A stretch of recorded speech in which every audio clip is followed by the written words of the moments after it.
Bueno, hola a todos, bienvenidos un día más a Desatando la Corbata. Hoy tenemos la suerte de contar con la presencia de Joaquín Sousmozas, coordinador médico de urgencias pediátricas de Santa Lucía y vicepresidente de la Unión de la Unidad Docente Multiprofesional de Pediatría de la región de Murcia. Buenos días, Joaquín. Buenos días, Andrea. ¿Qué tal? Muy bien. Encantado de estar aquí y muchas gracias por la invitación. Bienvenido. Vale, yo la primera pregunta que siempre nos gusta hacer a todos nuestros invitados, porque ya es de todos los podcasts, todos lo hacemos, que nos diga quién es Joaquín Sousmozas, pero su persona, nada de trabajo, personalmente. Vale, pues vivo en Cartagena, tengo 45 años, me parece que para abrirse un Tinder. Y bueno, pues nada, soy padre de 3 niños, estoy casado con Noelia y bueno, pues lo que marca un poco el día a día es que soy, aparte de padre de familia numerosa, tengo una hija con una discapacidad que es Julia, ¿no? Tiene una enfermedad rara y una parálisis cerebral. Y pues bueno, un poco en la búsqueda de un proyecto común con mi hija, pues hemos iniciado una aventura muy bonita a través del running y del trail running, a través del cual pues intentamos dar visibilidad y tener logros sociales. Tras conocer el diagnóstico de Julia, ¿qué fue lo más complicado de esos primeros meses? Pues mira, lo más complicado es digerirlo, ¿no? Es decir, nadie busca un embarazo pensando ojalá y tenga un niño con discapacidad. Entonces, pues bueno, la verdad es que es muy distinto, ¿no? Pues si te lo dicen durante el embarazo, si te dicen, oye, mira, viene tu hija y viene con esta discapacidad, tú buscas recursos, te planteas diferentes escenarios, pero cuando, como en nuestro caso te lo dicen a los poquitos días de nacer, es decir, te encuentras la sorpresa ahí, el pastel, pues lo primero es, te pegan una colleja así que dices tú, ostras, te quedas como cuando le das la larga a un conejo. Lo cambia todo, ¿no? Claro, dices tú, bueno, ya mi vida, ya teniendo un hijo normal, pues ya te cambia la vida, ¿no? Pues de repente llega una niña con discapacidad en la cual todas tus prioridades, todo tu día a día lo tienes que echar primero en recomponerte tú, ¿sabes? Y rehacerte. Y después tienes que dedicarle el 200% de tu tiempo a esa niña, porque Julia no solo es que vino con la enfermedad rara, sino que la enfermedad rara se complicó muchísimo y necesitó de muchísima atención médica que por suerte tanto Noelia, mi mujer, que es enfermera pediátrica, como yo que soy pediatra, pues mucha pudimos solventarla nosotros de manera doméstica en casa, pero otras muchas no. Supuso pues 4 meses y medio de ingreso entre hospitales de Madrid y Murcia. Entonces, pues los primeros meses son como muy caóticos, pues ya no te puedes dedicar tiempo a ti, pero sabes que te lo tienes que dedicar, porque Claro. si tú no estás bien, Eso es. a su vez no puedes estar pendiente de tu hija, y era un poco lío, la verdad. Y el hecho entonces entiendo de que tú y Noelia tengáis como conocimientos de medicina, a la hora de explicaros lo que le sucedía a Julia, ¿lo entendíais o lo explicaron de la misma forma? ¿O cómo vosotros tenéis conocimiento de esta enfermedad o os enterasteis en ese momento? Sí, mira, curiosamente, la primera enfermedad esta que se diagnosticó en la risaca, pues yo hice una sesión sobre este tipo de enfermedad. Es decir, cuando nació mi hija la tenía delante de mí y no supe reconocerla, porque al fin y al cabo era mi hija, ¿no?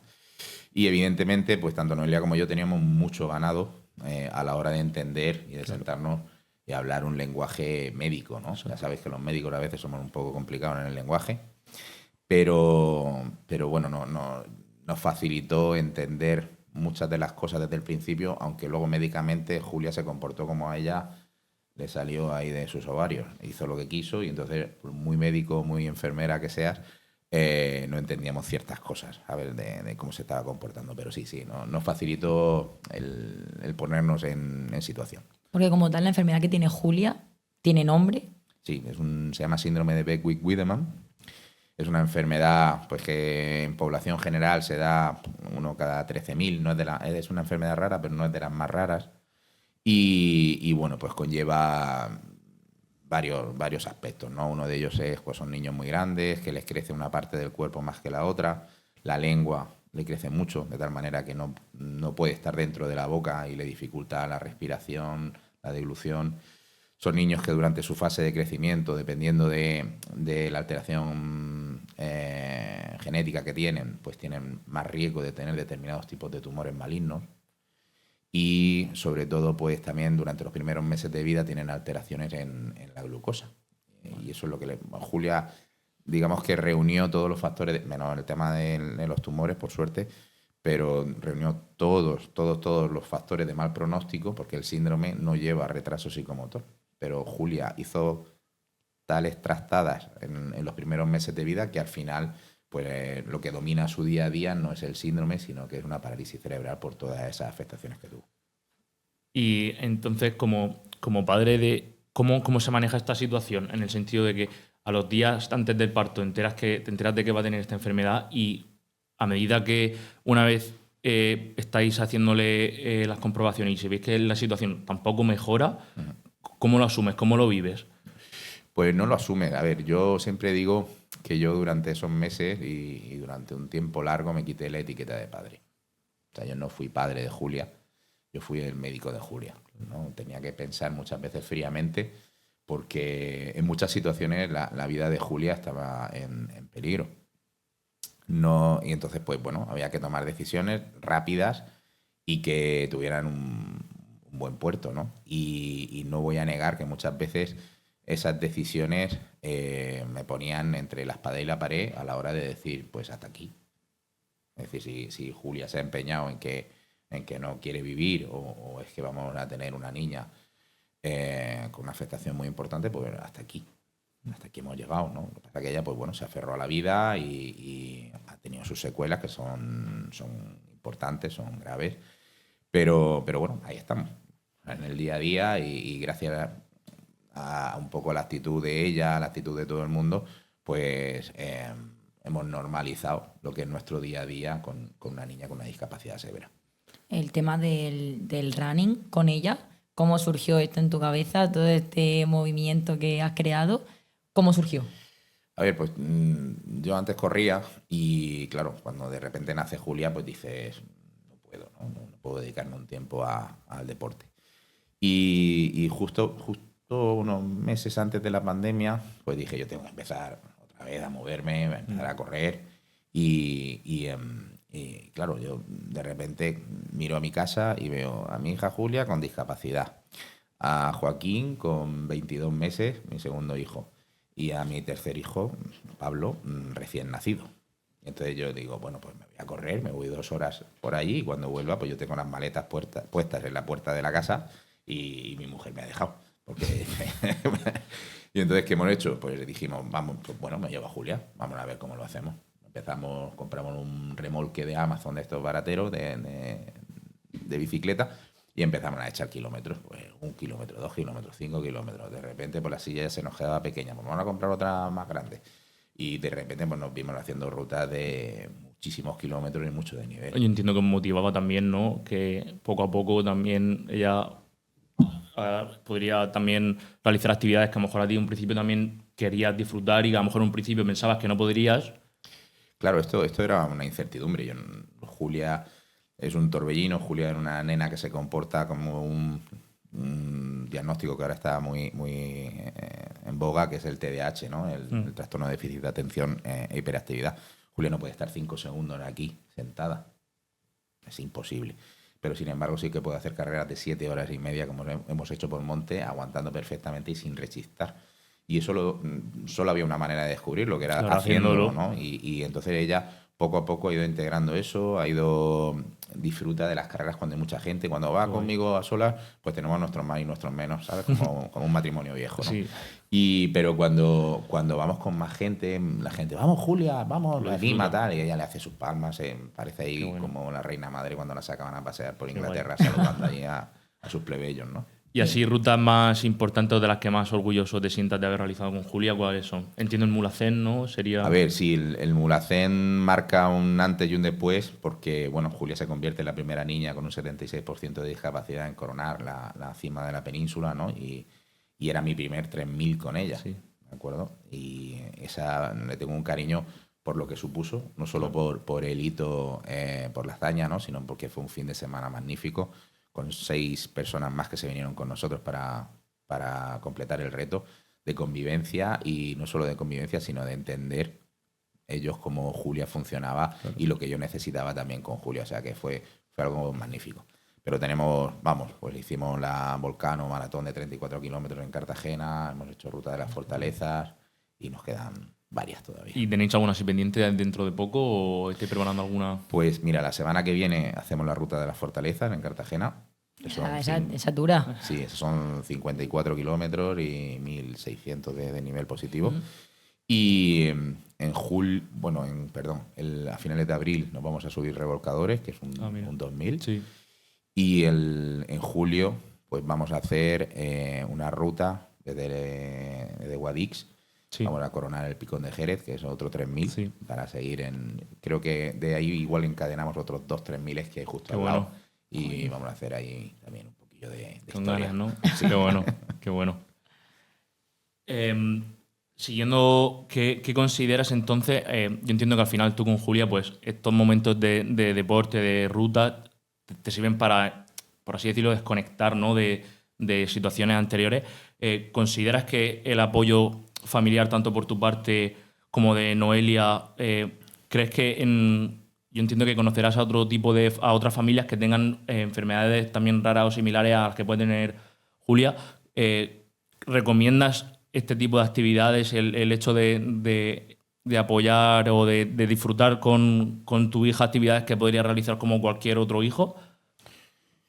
Hombre, está claro que sí. Yo no puedo decir, mira, Claro. no recomiendo. Esto sería como el anuncio de 9 de cada 10 dentistas recomiendan lavarse los dientes a diario. ¿No? Sí. Yo no puedo ser el 1 de cada 10 que Claro. no lo recomiende. Pasártelo bien con tu hijo, tenga discapacidad o no. Eso es ley, ¿no? Pero ¿qué pasa? Que muchas veces las familias con discapacidad, o sea, estamos en distintos momentos, ¿no? Yo, si hace 9 años que Julia tenía 1 año, me dice, mira Joaquín, vas a subir montañas, vas a completar medias maratones, vas a escribir un libro y vas a estar hablando en podcasts como este, ¿sabes? Diciendo un poco qué haces. Pues te digo, anda, calla, loco. Esto es imposible. Ni de Si coña. yo estoy ahora mismo que me quiero morir, Ya. ¿sabes? Entonces,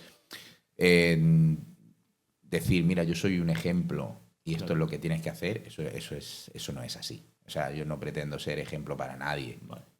¿Vale? Cada uno tiene que seguir su vida. ¿Que hemos inspirado a gente? Pues sí, ha habido gente que nos ha escrito y nos ha dicho, oye, Joaquín, desde que te veo, he empezado a salir Una a correr con motivación. mi hijo. Claro, ¿Sabes? Que exactamente. tiene esto o lo otro. Perfecto. Pero quien no sale a correr no puede decir, joder, o no lo pasa bien con su hijo, Claro. o yo valgo menos que ese padre, que padrazo es. No, yo soy un padre normal y corriente que he encontrado mi hueco en esto. Tú lo Claro. puedes encontrar o no. O no lo pueden encontrar porque estás tan hecho polvo que no lo pueden encontrar. Y es tan válido como lo que yo hago. Y hablando justo que acabas de decir lo del libro, que se llama Mi paciente más difícil, ¿qué te hizo el donarlo todo a la asociación? A ver, pues en principio, bueno, era un libro que yo no lo iba a publicar, era un libro que iba a ser para consumo interno. Yo digo consumo interno, era que yo lo iba a autoeditar y que lo iba a regalar a familia y amigos pues para que supieran un poco los detalles de lo que todo el mundo ya sabía, pero que no los detalles no los tenían claros, ¿no? Pero de repente, pues bueno, se puso en contacto conmigo una editorial, hicimos un crowdfunding, aquello salió y se publicó, récord de financiación en las primeras 48 horas desde que sale el libro. Y bueno, pues siempre digo que lo que yo hago podría luchar por mi hija solo. Para mí sería lo fácil, ¿vale? Pero creo que tenemos que intentar, y la sociedad tiene que intentar, velar por una serie de colectivos, ¿no? Y uno de ellos es el colectivo de las personas con discapacidad. Entonces, si con lo que hacemos podemos llegar a más gente, pues genial. Entonces, pues bueno, sí, nosotros le podemos comprar una silla a Julia, pero si esto lo donamos, por ejemplo, a Zancadas sobre Ruedas, como es el caso, ¿no? Que puede comprar una silla y esa silla no solo va a beneficiar a Julia, sino que va a beneficiar a mucha más gente, pues para adelante. Y en tema de profesional y padre, a día de hoy, eso, ¿en qué punto te encuentras? ¿Cómo supiste separarlo? Hasta aquí tengo que ser padre, hasta aquí tengo que ser profesional en el ámbito de la salud. Bueno, en casa van las dos de la mano. O sea, cada vez que Julia se pone mala, nosotros, bueno, hay una modalidad de hospitalización que se llama hospitalización a domicilio, ¿vale? Que sobre todo es válida pues, para este tipo de niños, para que no pasen más tiempo en el hospital del necesario, ¿no? Y nosotros, pues bueno, estamos acogidos a ese tipo de hospitalización cada vez que se pone mala, pero además le ahorramos a nuestros compañeros de domiciliaria que vengan a casa, porque somos nosotros los que manejamos los que decidimos con sus pros y sus contras. Claro, yo he leído en un artículo que en una ocasión la reanimaste. Sí, eso fue cuando era pequeña, cuando ella estábamos al principio, que no había todavía ningún tipo de complicación, pues Julia a las 3 de la mañana tuvo bien pararse. Hizo una parada cardiorrespiratoria y fuiste tú. Y entre mi mujer y yo, pues actuamos y en 2-3 minutos estaba otra vez en este mundo. Que eso hay padres que no sé si serían capaces, Claro. bueno, personas en general, de verse en esa situación y ahí tira más tu lado profesional y no tu bloqueo mental como padre. Bueno, es verdad que te bloqueas, pero creo que, mira, ya que lo sacas, creo que una de las cosas que las instituciones, sobre todo las sanitarias, deben promover es la formación. Exacto. En esa RCP, en esa reanimación cardiopulmonar básica, que tiene que ser capaz todo el mundo. Claro. No hace mucho estaba invitado en el 25 aniversario de la jornada del 061 y había una mesa redonda en la cual participaban gente que había sufrido una muerte súbita, un infarto, y al lado estaba el primer interviniente. El primer interviniente es el que tiene al lado y te hace la reanimación, ¿no? Y eran pues los vecinos, o la mujer, o la madre, o un amigo que pasaba por allí, ¿sabes? Y esa gente estaba viva porque el que había al lado, sin ser sanitario, ya había hecho su reanimación, ¿sabes? Y es súper importante. Pero no todo el mundo tenemos esos conocimientos de saber actuar ante situaciones así, es algo básico que todo el mundo deberíamos de saber. Es que a veces lo que te paraliza no es el nerviosismo, a veces No, lo que el te no paraliza saber. es decir, no sé. Claro, no tengo ni idea de toda la situación por dónde cogerla. Claro. Totalmente. También yo creo que también el nerviosismo, ¿no? Yo creo que hay también dos tipos de personas, las que actúan al momento, que yo creo que en medicina o enfermería la mayoría de personas entiendo que son así, y luego es lo que pienso yo también, ¿no? Yo creo que en situaciones así pienso que me bloquearía. Sí, pero esto también como cuando decimos, de sienten a robar en casa, seguro que yo me escondo y no hago nada. Bueno, hay otra gente que luego se lanza a pegarle. Sí, hasta que no te veas a lo mejor la situación, claro. No sabes cómo actuaría. Es lo que yo pienso, a lo mejor no, pero te sorprendería seguramente algunas veces, sobre todo cuando tienes el conocimiento estructurado, claro. Como dices, bueno, voy a hacer algo, ¿sabes? Muchas veces, cuando doy algún curso en los colegios, pues algunas veces los profesores me dicen, pero ¿y si lo hago mal legalmente? Digo, mira, legalmente es peor no hacer nada que hacerlo mal. Y entre otras cosas, yo, por ejemplo, sería incapaz de dormir si pensando alguien le hace una muerte súbita a mi lado y yo me voy corriendo para claro. Madre mía, pues ya ves. Una situación dura, ¿eh? Es dura, sí. La verdad que sí. Y siguiendo el tema de herramientas y consejos, seguramente algún padre o alguna madre que vea esto acaba de tener un hijo con alguna enfermedad o alguna discapacidad. ¿Qué consejo le darías tú que a ti te hubiera gustado recibir al principio para que lo escuche y lo aplique? Bueno, quizá el principal es saber que esto es un proceso de duelo. ¿Vale? El que te nazca un niño con una discapacidad es un proceso de duelo porque al fin y al cabo no se muere, ¿no? Pero pierdes la imagen del niño que tú querías tener.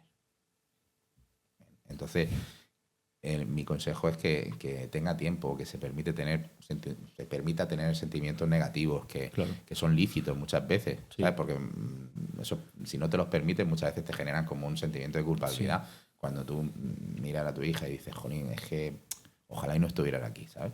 Y entonces eso te genera como, ostras, qué mal padre soy. Claro. Y eso quizás sea el primer consejo y el más útil, que a mí, por ejemplo, me sirve mucho ahora para cuando hablo con los padres, cuando diagnosticamos alguna cosa así, ¿no? Y el segundo consejo es que, bueno, nosotros tenemos que trabajar mucho con nuestros hijos, ¿no? No siempre conseguimos lo que queremos porque, como yo digo, también depende mucho de la calidad de nuestros hijos. Hay niños con más calidad que consiguen más cosas, niños como mi hija que tienen el techo puesto muy cerca del suelo. Yo no se lo pongo, se lo pone su enfermedad, ¿no? Y entonces queremos trabajar mucho, porque pensamos que cuanto más trabajo, más conseguimos. Y nos frustramos porque a veces no conseguimos lo que queremos. Y entonces es en esa frustración donde algunas veces pues acudimos a ciertas terapias, ciertos sitios, ¿no? Que nos venden maravillas, resultados a muy corto plazo, que curiosamente suelen ser resultados muy buenos, pero muy caros. Ya, sí, la verdad, entiendo. Pero muy caros, ¿sabes? Generalmente dicen, no, es que, jolín, voy a tal sitio, y generalmente suelen venir de países que no son muy punteros en nada, ¿no? Entonces, que sean críticos. Yo no digo que no vayan, ¿vale? Al final Porque- es un momento, yo creo que también de desesperación, ¿no? Sí, que tú te agarras en un clavo ardiendo, ¿sabes? Exactamente. Pero hay que ser crítico. Claro, hay que Es decir, tener también la yo mentalidad recuerdo pues, con Julia, ¿no? Que, joder, pues es que hay una terapia que se llama terapia Padovan. Ah, venga. Y todas las madres y todos los padres. Es que esto es maravilloso porque hace que tu hijo tal... Y empiezas a buscar. Yo soy muy de método científico, entonces me meto en PubMed, voy a la evidencia, no hay evidencia, Noelia. Ya, pero ¿y esto? Venga, vamos. Allá que fuimos y cuando pasó un tiempo, un mes, quiero recordar, mes y medio, pues Juan, veías que, primero que no había avance, ¿no? Claro. Segundo, que era un dineral. Y tercero, que no solo no había avance, sino que la manera que llevaba tu hija de llevar esas terapias no era muy buena y te quitaba tiempo. Si lo peligroso de todo esto es que te quita tiempo Sí, que de a lo mejor- hacer terapias que realmente Exactamente. son eficaces. Exacto. Y entonces recogí amarras y le dije, no, tenemos que volver a la senda de la evidencia científica. Entonces yo ese consejo se lo doy a los padres mucho, ¿no? Permitiros errar, Claro. pero ser críticos siempre. La música para Julia, ¿qué es? Pues la música es un elemento más que hace que permanezca, ¿no? Que hace que pueda disfrutar de todo, no solo del running, ¿no? Nosotros tenemos una lista de reproducción que se llama Running Definitiva, en un alarde de creatividad del padre, le he puesto ese nombre, y son, ahora mismo quiero recordar que vamos ya por las 25 horas de música. Qué bueno. Sí, tenía justo yo apuntada 24. Sí. Mira, has añadido, ya son 25. Sí, vamos siempre. Tengo que decir que Rock FM nos ayuda mucho a añadir. Sí, qué bueno. Y bueno, Julia, pues puedes pasar a lo mejor 20 canciones en cuestión de 5 minutos porque no le gusta ninguna en ese momento, pero de repente das con una que le gusta Me encanta. y es como una balsa de aceite, Bueno. ¿sabes? Generalmente yo intento llevármela más hacia el rock, la madre más hacia el reggaetón, Bueno. al lado oscuro. Pero bueno, y entonces a ella le gusta mucho, incluso cuando vamos en el coche, ella se expresa muchas veces dándose golpes en la cabeza. Y sobre todo cuando expresa disconfort o disconformidad con lo que está oyendo, ¿no? Entonces, pues le da golpe, ya te señala la radio y ya sabes que tiene que cambiar la Que música. sí, Ya. que Hasta cambie. que encuentre una que le guste. Qué bueno. ¿En qué momento te surge a ti, aparte del proyecto de las rutas con Julia, el hecho de visibilizarlo por redes sociales? Bueno, pues eso fue una cosa que yo empecé a subir a mis estados de WhatsApp, las rutas que nosotros hacíamos. Hay una aplicación que te genera rutas en 3D e Sí. integra música y las fotos que tú hayas hecho durante la ruta. Y bueno, pues la verdad es que la gente, pues, mis contactos empezaban, joder, vaya ruta, ostras, lo que te has marcado hoy, ¿no? Y de repente, pues llego un día y le planteo en casa a Noelia, oye, pues, ¿y si esto damos el salto a YouTube? Nuestro primer canal fue en YouTube. Pues hacemos la ruta y acto seguido hablamos de un tema que nos afecta a las familias con discapacidad y hablo desde el punto de vista pediátrico y desde el punto de vista de padre de niña con discapacidad. Pues nuestras dudas había en hacerlo, ¿no? Sobre todo por el tema de la exposición de nuestra hija, que es menor Justo. en redes sociales. Pero bueno, dimos el paso y la verdad es que fue un petardazo importante.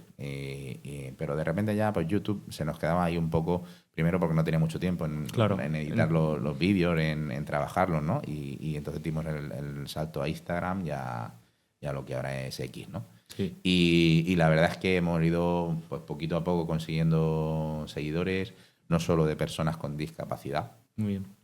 que es importante, ¿no? El que te digan, como nos dicen muchas veces, chico, lo que cuentas se me pasa por la cabeza, pero soy incapaz de expresarlo, ¿no? Claro. Pero sino también personas que no tienen la discapacidad en su vida y que te dicen, ostras, Joaquín, es que yo no me había dado cuenta de esto que tú estás Exactamente. contando aquí. Claro. A ver, Y cuando hablamos de discapacidad infantil, ¿qué te falta o qué te gustaría ver más en redes sociales? la verdad. La verdad. La verdad. En conciso. Sí, a ver, mirad, una de las cosas que nos caracteriza a Julia y a mí en redes sociales es a veces, bueno, siempre contamos todo en tono de humor, siempre solemos tener un toque de humor en los posts que agradece mucha gente, pero quien quiere entender y sabe leer entre líneas ve lo duro que yo expreso a pesar Claro. de ese toque de humor, ¿no? De ese misticismo de risa, ¿no? que tenemos, pues lo ve y te dice, me he reído un montón, pero ¿sabes? Me he reído un montón leyendo, pero, macho, qué duro. Pero qué cruel, ¿no? Reflexiona, Claro, claro. claro. Entonces, ¿qué pasa en redes sociales? En redes sociales, ya lo sabéis vosotros, nada es verdad, ¿no? Muchas veces. Sí. Entonces, cuando tú de repente te encuentras con la discapacidad de un hijo, que en un proceso, como hemos hablado antes, duro, y nos lo intentan vender como que es maravilloso. Algo que idealizado, ¿no? un Rollo, regalo sí. Claro. un regalo divino, ¿no? Sí. Y me ha hecho ser mejor persona. Exacto. Y No mira, es tan fácil, No, ¿no? no es tan, Exactamente. ni es tan fácil. Ni es tan es bonito, verdad, ni es ni- verdad. O sea, quiero decir, Exactamente. no es verdad que a mí mi hija me haya hecho ser mejor persona. Me habrá hecho ver Cosas que sobre la antes, discapacidad que yo, exacto. que yo desconocía. Pero Exactamente. yo digo muchas veces, yo era buena persona de antes, ¿sabes? Claro. Que no me ha hecho falta tener un hijo Exacto. con discapacidad. Entonces, pues, me falta ver eso, más verdad, Claro. menos envolver la discapacidad Sí. con un papel celofán y un lacito y decir Claro. esto, ojalá y os pase porque es precioso y os va a aportar un montón. Mira, prefiero aprender esto de otra manera. Exacto. Yo habría preferido aprender todo lo que sé de discapacidad sin tener a Julia así. Claro. Normal. También te digo, bueno, has comentado que tenías 2 hijos más, que supongo que no tienen ninguna discapacidad. De momento no. De momento, y vamos, y Dios quiera que no. Sí, sí. ¿Cómo ha sido el tener a una hija que sí, también para ellos, y otros 2 niños que no padecen de ninguna? A ver, eso para ellos, vamos, fácil no ha sido porque físicamente se llevan muchos guantazos y muchos tirones de pelo y pellizcos de su hermana.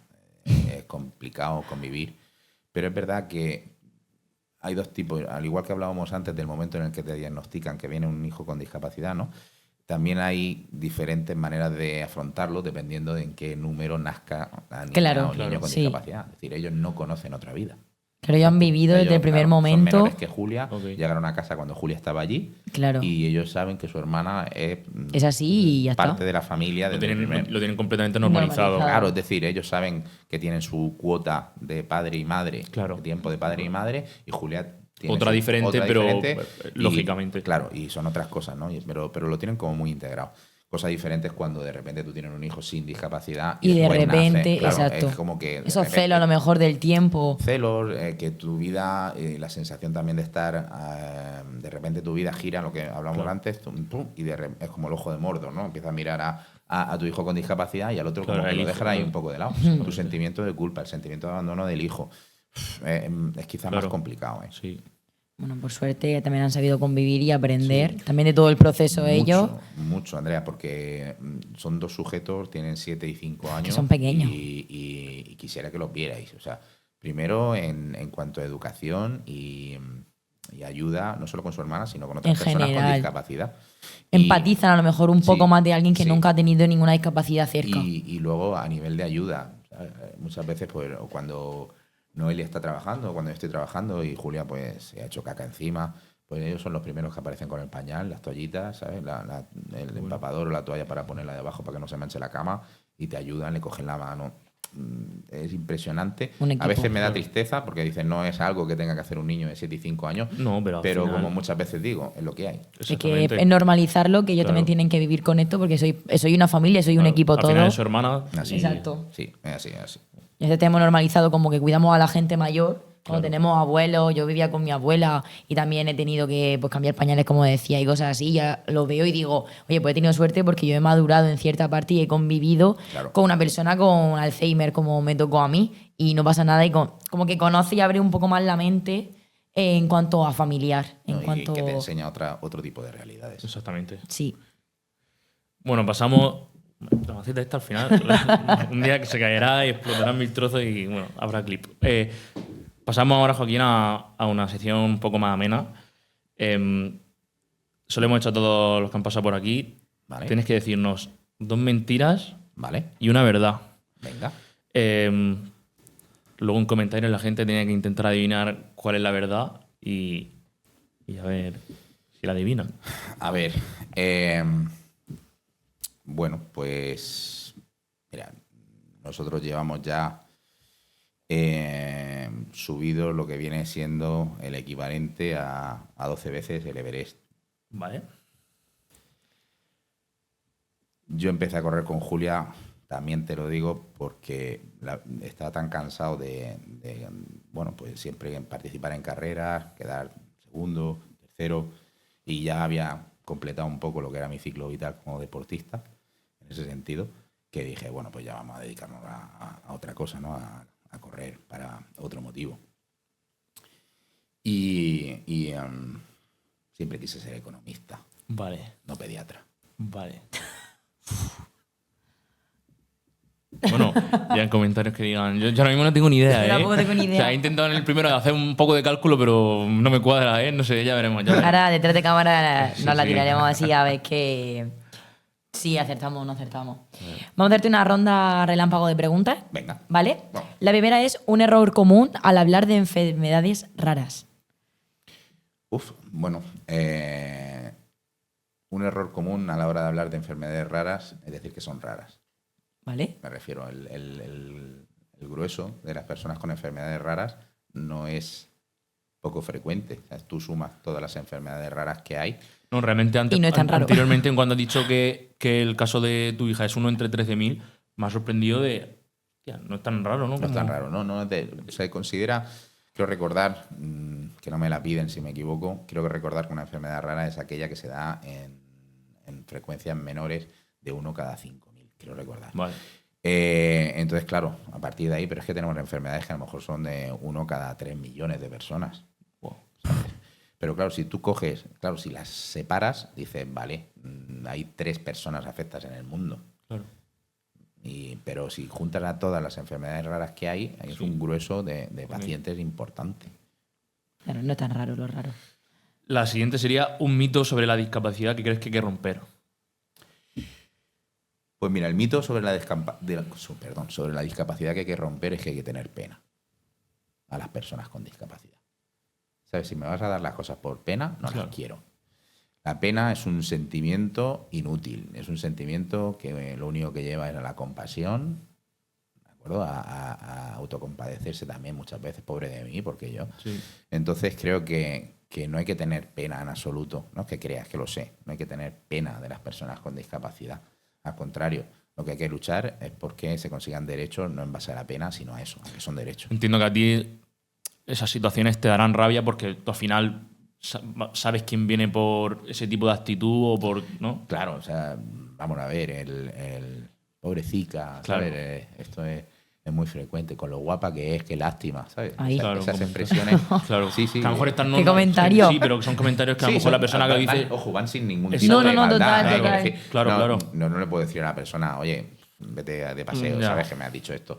Pero es verdad que es un concepto de la sociedad que hay Sí, que ir que cambiando. está interiorizado y a lo mejor no debería... Claro, eso es. Un hobby que tengas que nadie o no se suele saber de ti. Bueno, que no se suele saber de mí. Yo creo que soy público y notorio en redes sociales. A ver, soy muy foodie. Me gusta salir a comer y beber bien. Entonces me gusta sentarme con mi mantel, mi mesa. Tu capricho. Mi capricho, mi vino. De hecho, pues, generalmente, a nivel de pareja, ¿no? Pues nos escapamos generalmente 2 veces al año y escogemos un restaurante con estrella Michelin. Buah. Y Qué bueno. nos vamos 2 noches de hotel y organizamos toda una escapada gastronómica. ¿El mejor restaurante que has probado o que has visitado? Pues, a ver, no sé si estará oyéndome mi amigo David Laínez, que de la bien pagada, Un saludo. que me parece impresionante. Pero bueno, la verdad es que no te podría decir. En estos últimos años pues, hemos estado en Diverso, Qué bueno. hemos estado en Aponiente, que está en el Puerto de Santa María de Ángel León. Hemos estado en Cañitas Maite, muchísimo en Lienzo, que son de unos compañeros, compatriotas murcianos que están en Valencia. Y la verdad es que no te puedo decir, mira, este me ha gustado, la cabaña de la finca Buenavista aquí en Sí. Murcia, ¿no? No te puedo decir, este me ha gustado más que otro. Simplemente algunas veces pues te pilla el cuerpo que disfrutas más de la Claro. experiencia, ¿sabes? Y dices, tú, ostras, Sí. estoy como más receptivo a esto que me han puesto hoy. Y entonces como lo recuerdas más, se te queda más en la también memoria, depende del ¿sabes? momento, ¿no? Sí. La siguiente sería una red social que te ha sorprendido positivamente por cómo ha reaccionado vuestra historia. Por ejemplo, ¿tú esperabas la repercusión que ibas a tener en Instagram? ¿Te ha venido, por ejemplo, algún influencer o alguien conocido a querer, por ejemplo, Escuchar tu historia. escuchar tu historia o darla a conocer No. directamente? No. No, a ver, no.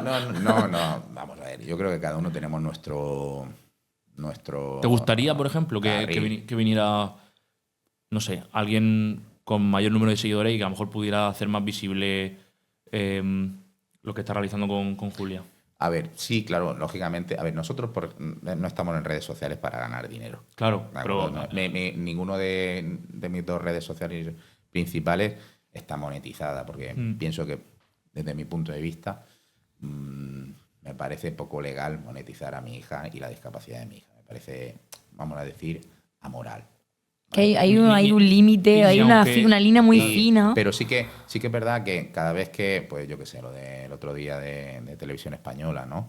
O alguna vez que algún influencer ahora que lo dice, pues sí, fíjate, tengo ahí un grupo de influencers judiciales, como en Natalia Velilla o Lady Crocs.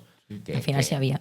Sí, pero porque al fin y al cabo tienen la discapacidad en su vida también, Claro. ¿sabes? Entonces, pues les gusta muchas veces cómo lo expreso las cosas y algunas veces pues o interactúan o me repostean y dan más visibilidad, que es lo único que nosotros pretendemos, ¿sabes? ¿no? Dar En el voz. mundo del deporte, pues bueno, es verdad que no somos deportistas de élite, pero sí que es verdad que de vez en cuando, pues alguno así más importante, pues por ejemplo, Jolín, ahora me estoy acordando de Susana Rodríguez Cacio, que campeona del mundo de triatlón, campeona paraolímpica de triatlón, médico, rehabilitadora, me parece, y bueno, tenemos una relación e interactuamos.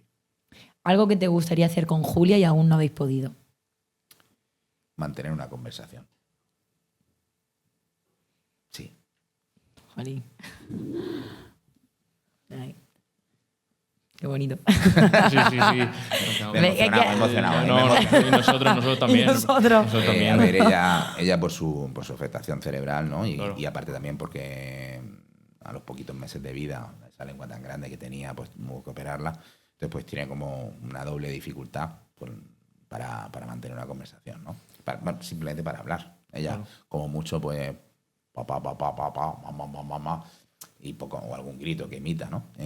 Estamos intentando, mediante algunos programas que hay, utilizar lo que se llama el lenguaje natural asistido, que mediante pictogramas, pues, basarse en lo que es el verbo, y que ella interprete los verbos y vaya pidiendo. Y algo vamos consiguiendo, ¿de acuerdo? La verdad es que mi ilusión sería que alguna vez lográramos un lenguaje hablado, pero es verdad que el tiempo a veces pues corre un poco en Y nuestra con contra. los gestos que ella realiza, ¿qué tipo, o sea, hasta qué punto entendéis lo que ella a veces, si tiene dolor o, por ejemplo, lo del coche, lo que has comentado de la música, Sí. ¿qué más situaciones se dan que entendáis lo que Pues quiere mira, expresar? ella, por ejemplo, utiliza el por favor, se lleva las manos aquí para pedirte por favor, Vale. o dame, ¿vale? Tiene una rigidez en estas articulaciones de aquí, que son las metacarpofalángicas. Entonces, cuando quiere decir ok, se coge, ella se dobla la mano y te saca el dedo así para ok. Los monitores del autobús, no estaré lo suficientemente agradecido porque le han enseñado a hacer cortes de manga. ¿En serio? Sí, no, pero en mi casa es que somos muy así. Vale. De verdad que se lo agradezco, ¿sabes? ¿Lo realiza o sea, lo hace? Sí, hace, se pone así la mano así, ¿sabes? ¿Pero lo hace como ella puede. diariamente o...? No, cuando se lo pide. Cuando le toca, Cuando ¿no? se lo pide. Ve a Julia así todo el rato, hablándote. Y bueno, se lleva muchas veces el dedo a la boca, pues para decir que quiere agua o que quiere leche, ¿sabes? Tiene sus gestos que ella se lo ha ido fabricando poco a poco. Y con eso y con la tablet pues intentamos que se haga entender, porque al fin y al cabo yo sé lo que quiere mi hija a cada momento, Claro, al final... y Noelia también, pero la cosa es que cuando no esté con nosotros y esté en otro ámbito, también colegio, pueda comunicarse. Si pudieras enviar tu mensaje al Joaquín del pasado, antes de que naciese Julia, sabiendo ahora todo lo que sabe, ¿qué te dirías? No tenga hijos. No. Y no, porque me Conciso. Tienes tres, ¿eh? Tienes tres. Si eso cala, me quedo sin trabajo. ¿Sabes? Sí, eso te iba a decir. No, pues yo qué sé. No sé lo que le diría. O sea, quizá lo primero sería no seas tan gilipollas, ¿sabes? Y céntrate. Y que lo importante de la vida está en otras cosas, no es lo que vive. ¿Sabes? Hay una teoría. No sé si tenemos tiempo. Sí. De sobra. Pero hay una teoría, ¿no?, que yo he desarrollado, que es la teoría de la relatividad. ¿Vale? Que diréis, flipado. Aquí eso ya hay un tío ahí, me lo conozco, Einstein, que, ¿no? Sí. Y siempre lo digo, ¿no? La teoría de la relatividad de los problemas. ¿qué pasa? ¿No? Tú vienes, ¿no? Imagínate, yo soy pediatra de urgencias, y es muy habitual que a las 5 de la mañana alguien pues venga porque le ha visto lombrices a su hijo a las 5 de la mañana, ¿no? Entonces, o se le mueve el diente al niño de 7 años y viene a las 5 de la mañana porque...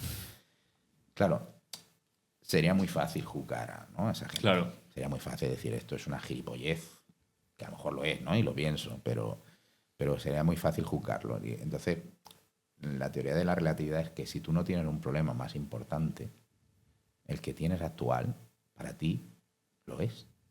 Claro. ¿Vale? Entonces yo relativizo muchas cosas en mi vida. O sea, mis hijos pequeños, con 7 y 5 años, cuando se caen y empiezan a llorar, les digo, ¿te has muerto? Dicen, no. Digo, ¿qué es lo único que no tiene solución en la vida? Dicen, la muerte, papá. ¿Sabes? Entonces relativizan mucho, claro, y yo relativizo mucho en mi vida y entiendo que las personas no relativicen. Y yo antes de tener a Julia, pues no relativizaba tampoco. Entonces le diría eso, aprende a relativizar, tío. Qué bueno. Tienes totalmente la razón. Sí. Bueno, Joaquín, ya para finalizar, ¿proyectos futuros, algo en mente que te gustaría contar? Pues a ver, como proyecto social, por así decirlo, si se me permite, es seguir promoviendo la instalación de cambiadores inclusivos, que ya hemos conseguido que esta semana se abran 2 en Cartagena. Creo que somos la única ciudad que se han abierto 2 de una tacada.